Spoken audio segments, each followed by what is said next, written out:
এই মুহূর্তে বাংলাদেশের ফুটবল প্রেমীদের সকল মনোযোগ বাংলাদেশ বনাম সিঙ্গাপুর ম্যাচকে ঘিরে, এবং সেই ম্যাচটি অনুষ্ঠিত হবে 10 জন জাতীয় স্টেডিয়ামে সিঙ্গাপুরের বিপক্ষে যে ম্যাচটা অনুষ্ঠিত হবে সেই ম্যাচকে ঘিরেই আলোচনা, সমালোচনা, পর্যালোচনা সবই হচ্ছে।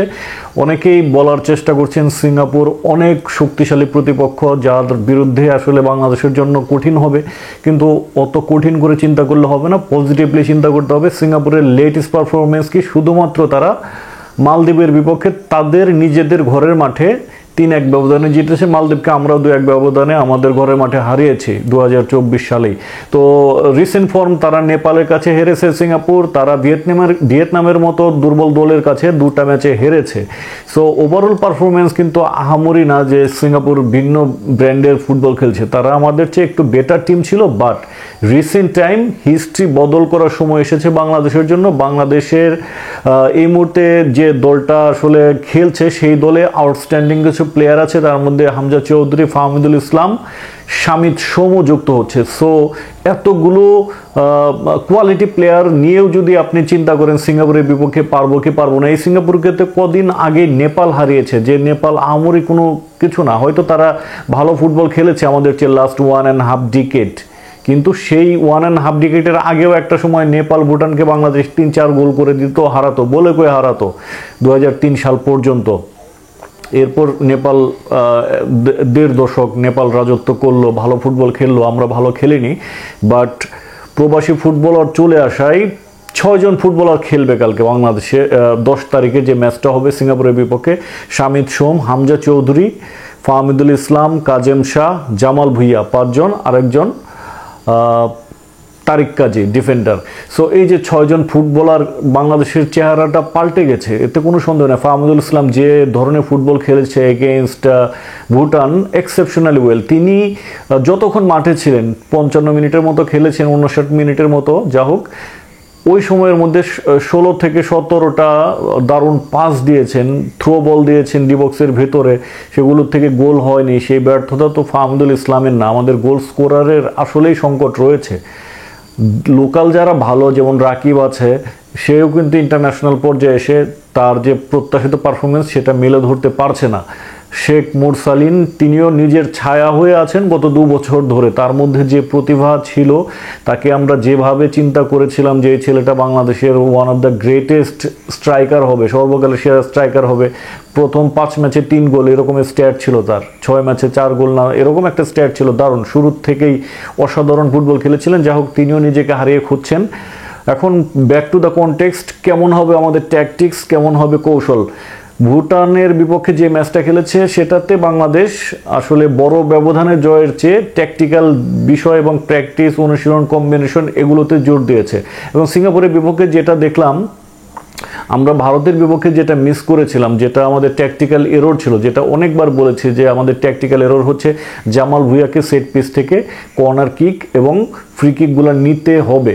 তাহলে কি হবে, আমরা ডি বক্সের ভিতরে হামজা চৌধুরীকে পাবো। আর হামজা চৌধুরী বাংলাদেশ কেন এশিয়ান লেভেলে যে কারো চেয়ে বেটার উইথ হেডিং বলেন, তো কর্নার কিক থেকে তো হেডারের সম্ভাবনা বেশি থাকে। ওই অ্যাডভান্টেজটা আমরা ভারতের বিপক্ষে কেন নেইনি, সেটা 2 স্প্যানিশ কোচ বলতে পারবে। ভারতের স্প্যানিশ কোচ এবং বাংলাদেশের স্প্যানিশ কোচ, তাদের মধ্যে কি চুক্তি হয়েছিল, সন্ধি হয়েছিল, আল্লাহ পাক জানে, আমরা বলতে পারবো না। তো ভারতের বিপক্ষে ওই ম্যাচটা সন্দেহজনক ছিল।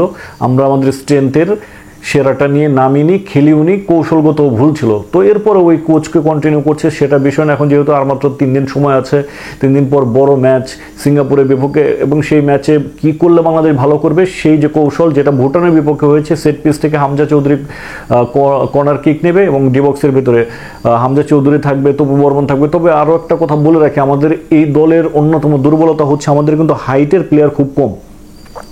এই দলের সবচেয়ে দীর্ঘদেহী খেলোয়াড় হচ্ছে তপু বর্মন, 6 ফিট, এর চেয়ে বেশি উচ্চতার কিন্তু কোনো ফুটবলার নাই। হামজা চৌধুরীর হাইট 5'10", হ্যাঁ, জামাল ভুইয়া 5'8", তো 5 ফিট 10-এর 2 জন, একজন 6 ফিট। তো এই হচ্ছে আমাদের ওভারঅল মানে আমাদের প্লেয়ারদের উচ্চতা।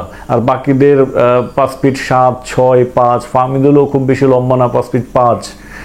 রাকিবেও খুব একটা লম্বা না, তারপরে কি বলে মুরসালিন 5 ফুট 8। তো আমাদের ওই লম্বা প্লেয়ার বলতে 3 জন আছে, দুজন 5 ফিট 10 আর একজন হচ্ছে 6 ফিট, তপু বর্মন। সো আমরা চাইবো যে তপু বর্মন হেডারের জন্য ভালো অপশন হতে পারে, হামজা চৌধুরী হতে পারে, কাজেম শাহ তারেক কাজিরা হতে পারে, শামিদ সোম আসলে হ্যাঁ ইয়েস অফকোর্স, শামিদ সোমের হাইট 5 ফিট 10 অর্থাৎ ইয়ার সমান হামজা চৌধুরী। সো শামিদ সোম আসলে তখন আমরা আমাদের ট্যাকটিক্সটা হবে যে আমরা যত বেশি কর্নার আদায় করতে পারি, কারণ ফ্রি কিক নেওয়ার জন্য, কর্নার কিক নেওয়ার জন্য জামাল ভুঁইয়াকে আমরা ওয়ার্ল্ড ক্লাস না বললেও এশিয়ান পার্সপেক্টিভে ওয়ান অফ দ্য বেস্ট, সেটা তিনি বহুবার প্রমাণ করেছেন। ভারতের বিপক্ষেও তার কর্নার কিক থেকে, সেট পিস থেকে গোল হয়েছিল, মনে আছে কিনা, এবং ভুটানের বিপক্ষেও দেখিয়েছেন তার কর্নার কিকগুলো ভালো হয়, সেট পিসগুলো ভালো হয়। তো ওই সুযোগটা যদি আমরা নিতে পারি, আমার মনে হয় যে বাংলাদেশের ট্যাকটিক্সটা এরকমই হওয়া উচিত যে আমরা যত বেশি পারি কর্নার কিক আদায় করতে হবে। যদি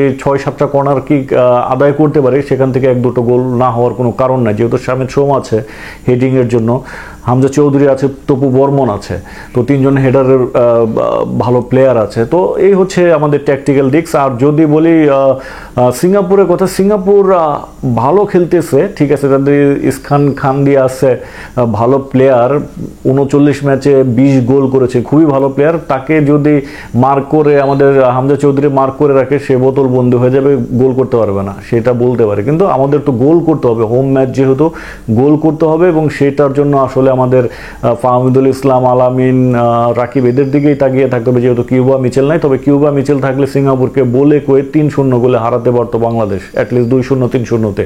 যেহেতু কিউবা মিচেল নাই, এটা বাংলাদেশের জন্য কঠিন হবে। তো দর্শক, আপনাদের কাছে প্রশ্ন হচ্ছে সিঙ্গাপুরের বিপক্ষে বাংলাদেশের ট্যাকটিক্সটা কেমন হওয়া উচিত। এবং একটা কথা বলে রাখি, শামিদ সোম যদি দলে যুক্ত হন, সেক্ষেত্রে মিডফিল্ড থেকে কাকে বাদ দেবেন? গোল করেছে বলে কি সোহেল রানাকে কন্টিনিউ করবেন? যদি সোহেল রানাকে কন্টিনিউ করতে চান, তাহলে তো হামজাকে, জামাল ভুঁইয়াকে বসাতে হয়, সেটা তো ঠিক হবে না।